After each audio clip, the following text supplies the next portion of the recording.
looks like we are live. All right, there we go. Welcome everybody to Rendax episode 6 of the Training Camp Journals. Ooh, hey, hang on. I'm gonna have to close that. All right, we'll start over. I'll cut this. I was hearing the YouTube channel and delay my headphones. Okay, here we go. Take 2. Welcome everyone to episode 6 of Dax Training Camp Journals. Coming up for today, we have Defense Dominates, press conferences from Dirk Koetter and the 2 cornerback second round picks. Help me out, Evan. Yeah, it's Carlton Davis and MJ Stewart. Thank you very much. Then we have some RoJo talk inspired by a fan question and a special guest, which I was holding for a surprise, but he went ahead and chimed in at my prodding. Evan, what? I knew I was going to mess it up. Wanish. There you go. Yeah, Evan Wanish. All right. Well, before we get into this, Evan got to go to today's practice as full credentialed media. But before we get into that and get your thoughts on what you saw today, how about you give us a little bit of background of who you are. We have to talk about your Instagram account because when that thing blew up, you got on Pewter Report's radar. And then you guys start a relationship, and now, lo and behold, look at you. Here you are at One Buck Place as fully credentialed media for a couple days. Why don't you kind of go through how all that started for you? Yeah. I originally started the fan page. For those of you who don't know, I have a Buccaneers fan page on Instagram. It's called Bucks Football. I've been running it since 2013, so I've been running it for a little bit now. And yeah, it was gaining popularity, and around February or so, it was shortly after the season, Pewter Report had reached out to me and wanted to talk about a potential partnership. And it would just include, us promoting each other's stuff and possibly, them appearing on my podcast a few times. And then, us just following each other, bouncing ideas off of each other. And then it came up that I could possibly get some access to training camp, but they still weren't sure. So a few months, we agreed to the partnership, and a few months went by, and then we talked about it a bit more, and they ended up saying, yeah, you can come down, just let us know the dates, and we'll be able to get you in. So I let them know the dates. I flew in early Wednesday morning. I went to practice yesterday. I went to practice today, and I'm going to practice tomorrow. So definitely a good experience. And yeah, it's that going to that media workroom. It's definitely something. Well, let's talk about your Instagram for a little bit. You said you've been running since 13. I mean, Yep. how many followers do you have? I mean, it's not like you probably have like 1,000 followers. I mean, something like that really wouldn't put you on P Report's radar. Like, aren't you the biggest Instagram Buccaneers quote unquote page out there? Yeah. Besides the official account, I am the biggest. I actually just reached 18K about 2 days ago. So right now we're at 18,000 followers, and yeah, it's growing in popularity. So I love to do it. That's for sure. Well, congratulations on 18K. I mean, Thank you. yeah, I'm pushing 900 Twitter followers, by the way. There So you go. yeah, kudos to me. All right, well, let's get into why everyone's tuning in and listening to this. You had inside access today. It was your first day there. Talk about what you were looking for, and who stood out, or even tell a story about the media room or some of the guys you met, or some of the conversations you had. The floor is yours. Like, how did your day go today? Yeah, well, I arrived there around 8 o'clock or so. Is when I arrived at $1, and it was, first time I've ever really. Like I said, I was there yesterday, but other than that, I'd never even been. I've been to the stadium, but I've never been to $1 before. So that was pretty cool to walk into there. And then yeah, I ended up staying in the media room for a little bit. Trevor Sikkema is the guy who really hooked me up with the credentials and stuff. So I was hanging out with him a lot, and um, we ended up just sitting in the media room for a little bit. Ended up going outside then, Did you and recognize anybody in the media room? yeah, I recognize. Me and Trevor were actually the first ones to get in. Trevor's When we usually the first one there. yeah when we went in, there was nobody else in there, and then Greg Allman came in, Jenna Lane came in, I believe, and Rick Stroud came in, and then we went out and practice. They were doing warm ups, and then practice had begun. And I was mainly looking for. They were mainly practicing on the middle field this time, Right. and I was mainly looking for just to see these rookie cornerbacks, the two guys who were getting interviews actually after practice, MJ Stewart and Carlton Davis. And I did see a little bit of them today, and I'll get to that later. And then they started off with a little scrimmage. The first team had some success. It was like a 1 minute drill, and they ended up. The problem was the Bucks are having trouble scoring in the red zone. And I don't know if you saw that when you were there a few days ago, Mm-hmm. but when it comes to the red zone, they're still having struggles there. So they struggled yesterday, and then they struggled again today, and it just can't. I mean, it's got to get better. I Yeah, mean, that fans will was be that. really happy to hear that. Yeah, I mean, it's just that can't keep happening, or else this team. I mean, they definitely won't make the playoffs this year if they struggle in the red zone like they did last year. They need touchdowns instead of field goals, and they need the field goal kickers to actually make them. And just a side note, Chandler Catanzaro was 4 for 4 today, and Nice. and Trevor Moore was 4 for 5. So, No one um, cares. and then they had Trevor Moore do like a Mayday kick where they tried to hurry it up, and he made that one. But the one he missed, it was a longer one, but he could have made it. It seemed like he had enough leg on it. It just went a bit wide. Yeah. Other than that, though, they started off and then they went into their position drills. Uh, I saw a lot of Vernon Hargraves. I'll tell you, Vernon Hargraves, man, Yeah, he's just how's he fun. looking? Yeah, he's looking pretty good. He was looking good yesterday. I think weren't you there yesterday? No, I No, was no, there you weren't there. Tuesday, Okay, Wednesday. okay. Yeah, Vernon Hargraves looked good yesterday, and he looked decent today. But dude, he's just so fun to watch. I mean, like there's music playing and he's dancing and stuff and getting hype with teammates. It's just really fun to watch him. And then practice like really gets underway and they start going through their drills. I saw them doing a lot of special teams work. There was a lot of yelling on the special teams coordinator side. I believe that's Nate Kazor or something like that. Uh, Katzor. okay, Yeah. yeah, yeah. He was doing a lot of yelling there. I remember he was yelling at Jack Sitchy because he didn't do something like he let the guy get too much space or something like that. Um, excuse me, and then over on the other field was the defensive line. They like split up and went into like little groups, Right. and the defensive linemen. And I looked over, and Jason Pierre-Paul was talking to Noah Spence, and he was kind of like coaching Noah Spence up. Like he was like showing Noah Spence like moves and stuff. I took a picture. I took a video of it actually, and was able to put it on Twitter. But yeah, I just thought that was cool. Jason Pierre-Paul talking to Noah Spence, the young guy talking to the veteran, and Pierre-Paul was like showing him, like he was just trying to show him like what to do in certain situations, and I thought that was pretty cool. And then, I mean, a lot of stuff didn't happen. It was just a lot of drills, and then they, There's a lot of downtime in practice as far mm-hmm, as viewing. As far as yeah, viewing, we try to get that across. Brent and I, a few times, and we actually had Pulowski on last night as a short, like 30-minute, 45-minute, and we were talking about stick carry takeover day, and he said it without any prompting. It's like you get to training camp about a half hour in, you're like, this is boring and it's hot.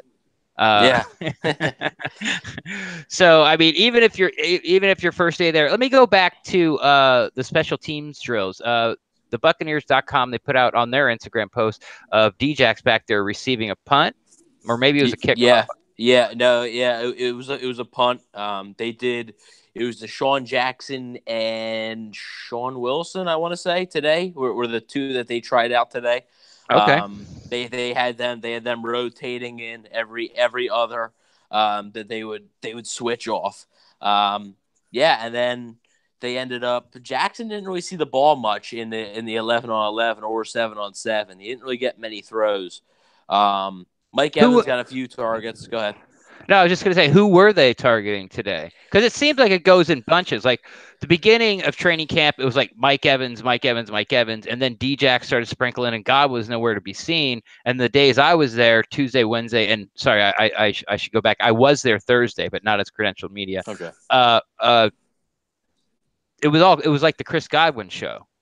Today it seemed to be like an OJ Howard Yeah, show. it was an OJ Howard show for sure. How do you I look? mean, he looked good.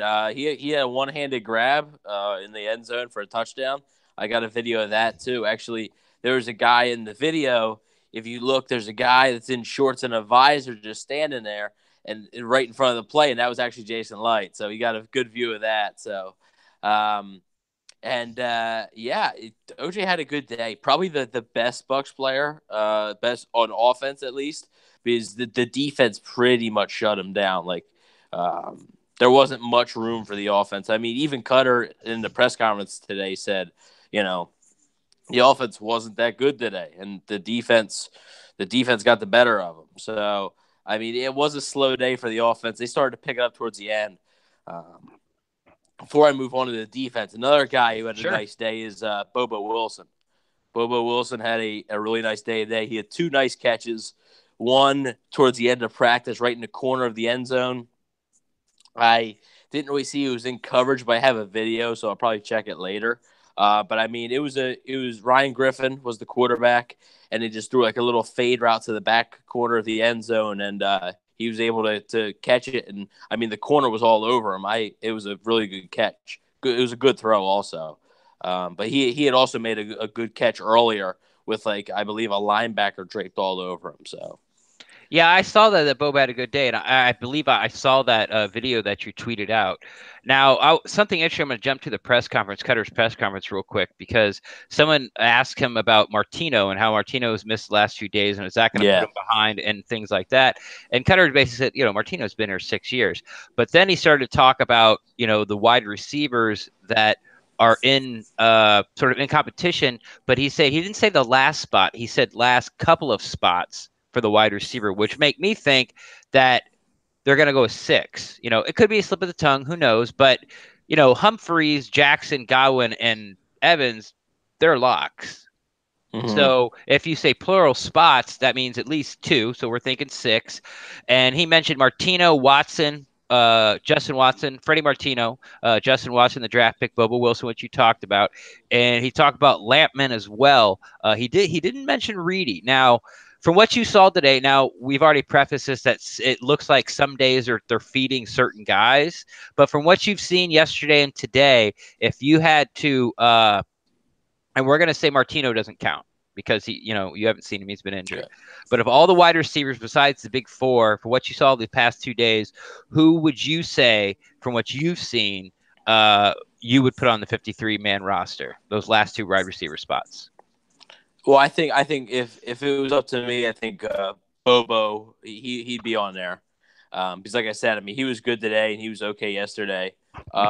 It's tough because I mean Justin Watson, he was playing today. He got a few targets, and he got a few targets yesterday as well. But he just hasn't really been getting many catches, if you know what I mean. Just it's been good coverage. It's been tough catches, but I mean he took a pretty hard spill to the ground yesterday. Excuse me, and got back up. Mike Evans also took a pretty hard spill yesterday and got back up as well. But, yeah, I like Justin Watson. I think the Bucks do too. I mean, obviously, Jason Light drafted him in the 5th round, so I mean, he must have seen something. But I think Bernard Reedy might get the edge because of special teams. If they think that he can, because I don't really know if they want to have Bobo as a returner. So I think if you don't want to put out Jackson every time, then I think you could put in Reedy, and I think he gives you more of a threat than Humphreys would. Not as much of a threat as Jackson, but more of a threat than Humphreys punt returning wise. So I'd probably go Bobo Wilson and Bernard Reedy. Maybe try to stash Justin Watson on the practice squad if you could. If you could possibly sneak that, because I think he's got potential, but just right now, at the moment, he's just not getting. Like I said, I mean, he's getting the ball thrown to him, but this is not connecting right now. He's not getting the separation that you'd like to see. Yeah, yeah. I mean, he's not the fastest guy in the world either, but he's like a physical type receiver. Gotcha. So, from what you've seen the past 2 days, Justin Watson's got an uphill climb to make the 53-man roster. Yeah, I think these preseason games are going to be pretty big for a guy like Watson. Agreed. I like it. Sorry, a little water there. But so after practice, you got to sit down with the guys from Pewter Report and do a podcast. Like, talk a little bit. Don't give away what you guys talked about, but tell us about the experience. How fun was that? Because if we didn't talk about it in sort of your intro, but you live in Pennsylvania, right? Mm-hmm. Yep. Yeah. So these are the people, the guys from Pewter Report, the guys from Joe Bucks Fan, Ira, Justin, us, the Pewtercast, What the Buck, Lockdown Bucks. These are the guys that you get all your information from. And now you're in the same room with them, getting to talk, Buccaneers football with them. How'd that go for you? I mean, it was great. It's I thought it went well. Mark Cook unfortunately couldn't be there because his son, I believe, broke his hand or something. So Ooh. he was Mark. I think Mark was at like the hospital most of the day, so he wasn't at practice today. So it was just me, Trevor, and Scott. First time, like I said, I met Trevor yesterday for the first time, but today was the first time that I had met Scott Reynolds because he wasn't there most of the day yesterday. And I mean, he's a cool dude. So I mean, yeah, we talked about the offense, talked about the defense, and we talked about the kicking game as well. So we also talked about a few players that we talked about scheming things as well, Right. and how like you fit players, you make players better by playing their strength. So that's just a few of the things that we discussed. So Right. it's a good show. It's available right now, I believe, on iTunes and like SoundCloud and stuff. So. Yeah, it's everywhere. It's available on iTunes. I saw it right after you confirmed you were coming on. I was scrolling through Twitter and I saw it and it was like, and there was special guest Evan Wanich, and I was like, oh, interesting. Well, they did get you press credential, so I can't get mad at you for that. So we haven't talked about the defense yet. Why don't you talk about what you saw out there today on the deep? Same questions. Who popped? Who were you looking for? What'd you like? Well, I mean, a player who pops is MJ Stewart. I think MJ Stewart made. Yeah, I mean he is. He had a diving pass breakup today. He did very well, and I thought Carlton Davis played well. Brent Grimes was out again with injury, so Carlton Davis was with the first team, and I thought this was one of his better days in camp. There wasn't many. Now I think about it, there wasn't many interceptions. There wasn't many interceptions on. I mean, for as good as the defense played, there wasn't that many interceptions. But didn't hear Buckner yelling too much, so I think he was happy with the defensive line. But I mean, how did the defensive line look to you? Did you get to see him in individual drills or one-on-one with the offense? A JPP, little, Curry, all those guys. Yeah, I got to see him a little bit, but not as much as I would have liked to. So tomorrow, that's what I'm going to focus on a lot tomorrow. From the looks of things, I mean, they looked all right. Like I said, I mean, they were over on the other field, so whenever you don't hear Buckner yelling, it's probably a decent day. Good point. So, I mean, I heard Mike Smith yelling a bit at the defense. They were doing a lot of secondary stuff right in front of me. So, yeah, but I mean, MJ Stewart looked good again. He was, I think he was playing nickel, and I think he was playing the first, second, and third team. So he was playing all over the place. And Jameis Winston was also playing first, second, and third today. Yeah, he's done that all camp. Yeah, but he wasn't playing much first though. Like he was a little bit at first, but it wasn't much. So. Yeah, he hit Mike Evans for a deep ball. I think the Buccaneers got that today. He hit Mike Evans. I think they put something up on Twitter or something. But back to the defense. I thought somebody, I think Quan Alexander, I think it might have been. I didn't catch the exact number, but somebody broke up like a nice screen pass. It was the Ronald Jones, and they popped the ball free like at the last second. So Chris Well, let's Conti had a decent day as well. He had a few tips, but no picks. let's talk about Ronald Jones, and this actually comes from a question from one of the super fans out there. I'm sure you know who he is, Chef Aaron. Oh yeah, yeah, Yeah, okay. oh yeah, everyone knows Chef Aaron. He asked me a question yesterday, and I said, "Oh, I'll answer it in tomorrow's pod," and I forgot. I answered a bunch of. We had like a little mailbag show, and I answered a bunch of questions, and I forgot to uh, answer Chef's sorry question, and so I promised him today. So while I look that up, why don't you talk about what you saw about RoJo? Because the narrative right now is, yes, he's explosive. Yes, he's going to help out the running game, but his hands are suspect, and he really needs to start picking up, his pass protection. Yeah, I mean, well, that's pretty much it. I mean, he's a flashy player. He's got a lot of speed. He actually today there was a running play where he had gotten the ball, he made one cut, got to like the second level, and then Keith Tandy came down, and I mean, RoJo was just like basically 1-on-1 with him, and RoJo just put him on skates, and he ended up getting by him and running it for a little bit more yards. So that was probably his best run. But I mean, he was the one who, yeah, it got broken up with. But he should have had it because the linebacker was a little late coming over, so he kind of bobbled it, and that's what led to it being broken up.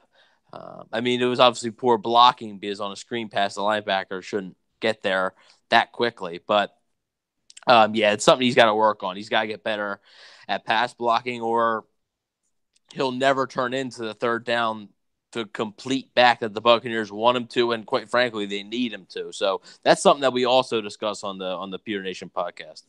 All right. Well, here's Chef's question, and we'll just sort of bounce this back and forth between the two of us. It says, with RoJo struggling in pass catching department, would Barber be the main option, or is that pretty much Sims' job and only job?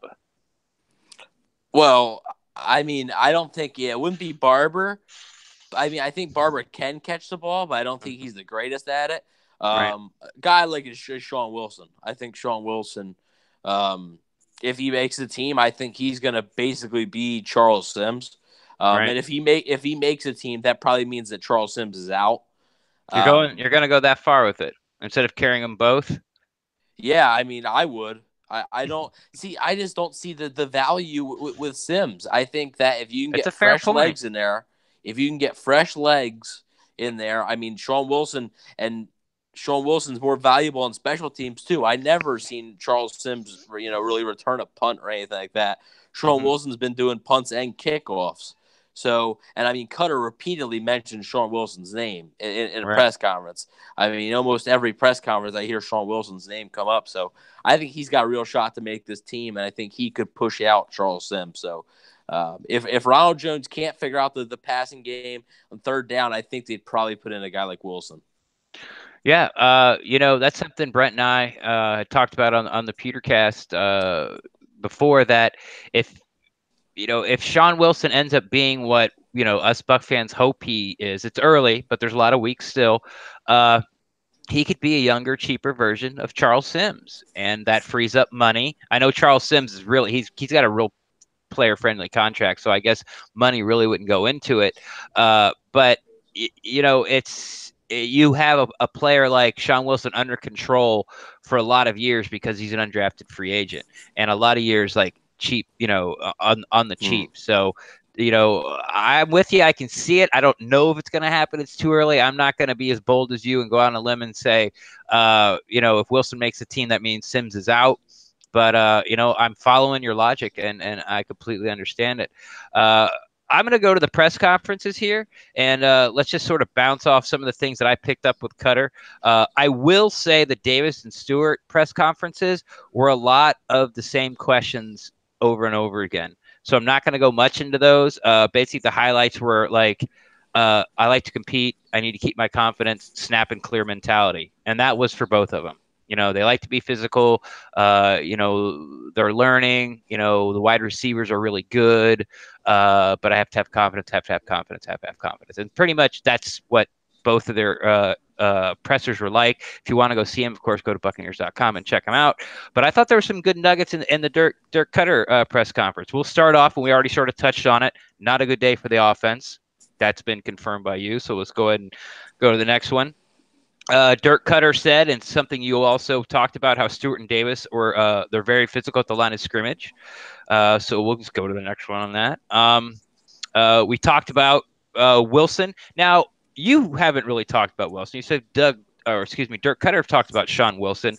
Dirk Koetter said, his burst is there, his quickness is there, he's smart, he's really looking forward to him against Miami. What did you see from Wilson today? Well, I mean, I think his quickness. That's the biggest thing that jumps out. I mean, besides Ronald Jones, there's nobody really in the running back room that's probably as quick as him. And I mean, he catches the ball well. He didn't get many pass catching opportunities today, but I mean, he's caught. I haven't really seen him muff a punt. I haven't seen him drop a ball. So I mean, he seems like he's a quick, shifty player.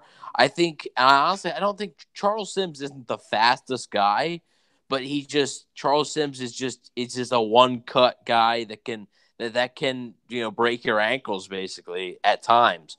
Yeah. But I think Sean Wilson. I think you can do more with Sean Wilson than you can Charles Sims. I mean, and I don't mind Sims, but I just feel like you're more limited with Sims than you are with Wilson.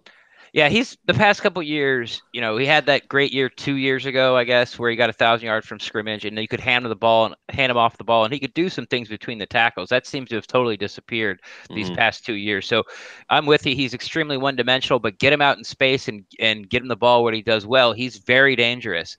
But once again, going back to a younger, cheaper version who can do more things, who can actually maybe, pick up a tough 2 yards or can return kickoffs or return punts. Wilson's going to be valuable. But you're right.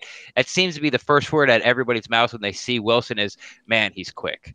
He just moves faster than just about everybody out there. And I guess the last thing I'll go to, Koetter talked about how Jameis, it's the best he's looked throwing the ball as far as like arm strength and his shoulder. But you were there. How did Jameis look as far as like velocity on the ball?